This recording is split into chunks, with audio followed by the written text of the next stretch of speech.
안녕하세요. 비뇨기과 전문의 길건입니다. 오늘 제가 드리려고 하는 얘기는 전립선 치료를 어떻게 하면 잘 받을 수 있는지 그 부분에 대해서 제가 얘기를 드리도록 하겠습니다. 예전에는 전립선 치료가 굉장히 간단했었어요. 제가 비뇨기과 의사로서 일을 시작한 게 제가 2005년도에 처음으로 제가 비뇨기과 의사로서 일을 시작을 했는데요. 그때는 약도 종류가 지금보다 훨씬 적었었고요. 수술도 거의 딱 거의 한 종류밖에 없었어요. 물론 개복해서 하는 것들도 있기도 했는데 내시경 수술도 딱 한 종류밖에 없고 해가지고 전립선 비대증 환자분들이 치료하는 게 명확했습니다. 초기에 약을 먹다가 정말 하다 안 되면 이제 수술을 했죠. 그때는 사실 하다 안 되면 수술했던 게 여러 가지 이유가 있었는데, 첫째, 이제 수술이 입원 기간이 굉장히 길었고요. 회복 과정도 좀 힘들었었고요. 결과도 그렇게 많이 좋지는 않았어요. 그래서, 저도 처음에는 환자분들에게 설명을 할 때, 최대한 약으로서 버티시다가 마지막 순간에 수술하세요. 이렇게 설명을 드렸던 것 같아요.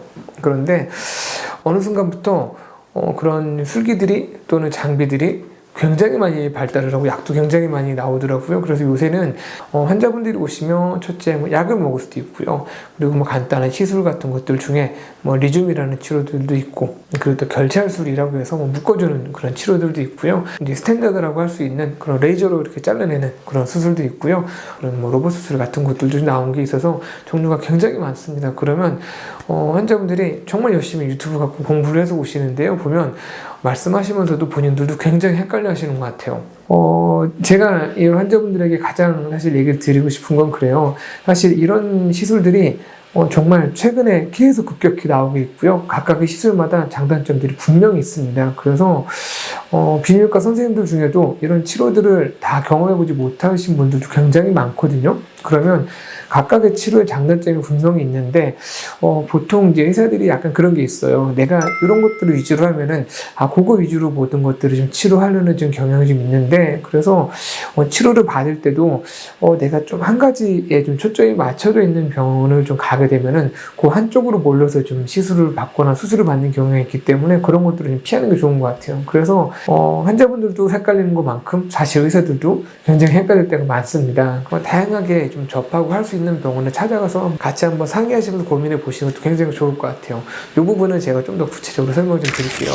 이러한 각각의 치료들이 분명히 장단점이 있는데, 그러면 내가 치료할 때는 어떤 게 제일 중요하냐고 하면, 첫째, 이 전립선의 모양과 전립선의 크기가 제일 중요합니다. 그리고 결국은 우리가 전립선을 치료하는 이유는 소변을 잘 봐야 되는데, 소변을 잘 보려고 하면은 전립선뿐만이 아니고 방광도 굉장히 중요합니다. 그러면 방광에 대해서도 두 가지가 중요한데, 한 가지는 방광의 저희가 수능도라고 표현을 합니다. 얼마나 잘 늘어나는지, 방광이 얼마나 탄력 있게 늘어날 수 있는지를 제가 수능도라고 얘기를 하고요. 또 내가 어느 정도 찼을 때 방광이 얼마나 탄력 있게 잘 짜주는지, 이런 부분이 굉장히 중요하거든요. 그러면 내가 어떤 치료가 나에게 가장 적절한지를 확인을 할 때는 전립선의 모양과 크기, 그리고 방광의 수능도라든가 방광의 수축력, 이런 부분이 굉장히 중요하기 때문에 사실 지금 나와 있는 여러 가지 그 치료 방법들도 이 부분에 대해서만 정확하게 확인이 된다라고 하면은 사실 나에게 가장 적절한 치료는 이미 사실 정해진 거나 마찬가지긴 해요. 그러면 이런 부분에 대해서 명확하게 먼저 검사를 할 수 있는 게 굉장히 중요합니다.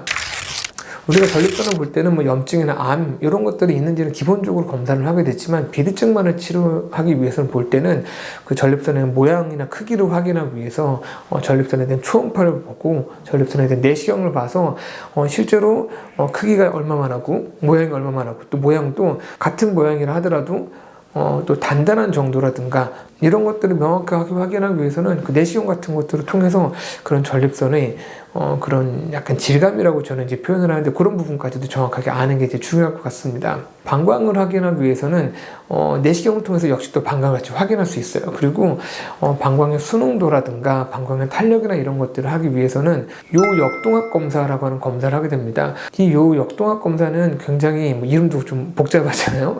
굉장히 좀 어려운 검사인데 UDS라고 하는 검사고요. 방광에 물을 채우면서 방광이 늘어날 때 방광의 압력을 첫째 확인하게 되고요. 내가 소변을 볼 때 실제로 방광에 압력이 주어지면 이 압력이 방광의 수축력으로 인해서 생긴 압력인지, 또는 내가 배에다 힘을 줘서 복압으로 인해 생긴 압력인지, 이런 것들을 구분하게 됩니다. 그리고 또 소변이 나가는 과정에서 짜주는 그런 배뇨근과 이완되는 그런 괄약근의 협조 유무를 또 확인할 수 있어서 그런 배뇨하는 것에 대한 전반적인 그런 과정의 기능적인 부분을 확인하게 되는데, 내가 방광의 그런 순응도라든가 수축력을 확인해서 방광의 기능이 정상적으로 작용하는지를 알기 위해서는 이 요 역동학 검사가 굉장히 중요합니다. 하지만 이런 요 역동학 검사는 굉장히 좀 불편할 수는 있어요. 성기를 통해서 방광 안에다가 작은 호스를 집어넣고 또 항문에다가 또 작은 호스를 집어넣고 물을 채우면서 한 30분 정도 기간 동안에 압력을 계속 변화를 측정을 해야 되다 보니까 굉장히 어려운 검사입니다. 대부분은 이런 요 역동학 검사를 통해서 확인하지는 않고요. 이 요 역동학 검사의 가장 일부에 해당하는 그런 요속 검사, 소변 속도 검사라고 제가 쉽게 표현을 하는데, 요 속도 검사만 잘 측정을 하셔도 대부분 방광의 그런 순응도라든가 그런 방광의 수축력 이런 것들을 대략적으로 예상할 수가 있거든요. 그래서 요것 정도만 하셔도 방광에 대해서 또 전립선에 대해서 어느 정도는 내가 정확하게 판단이 가능하고요.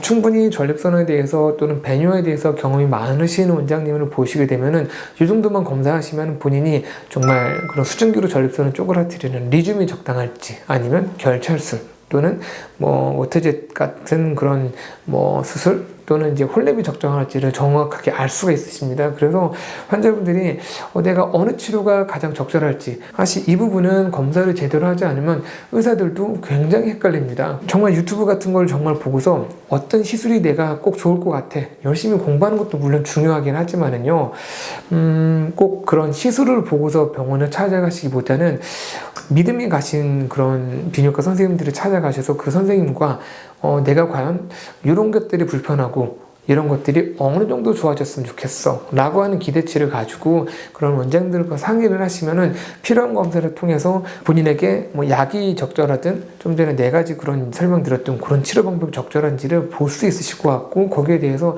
적절한 것을 추천을 받아서 치료를 받는 게 가장 좋게 가장 잘 치료받는 길이라고 생각을 합니다. 결론을 얘기 드리자면, 그래서 유튜브 저희 병원 영상에도 각각의 시술에 대한 설명이 굉장히 많습니다. 이런 것들을 본인이 알고서 공부를 해서 그런 치료를 받아야지 라고 생각하는 것도 중요하지만, 제가 환자분들에게 드리는 건 믿음이 가시는 선생님이랑 같이 만나서 적절한 검사를 통해서 본인에게 최적의 치료를 제안받으셔서 거기에 맞춰서 치료를 받으시기를 제가 추천해 드립니다.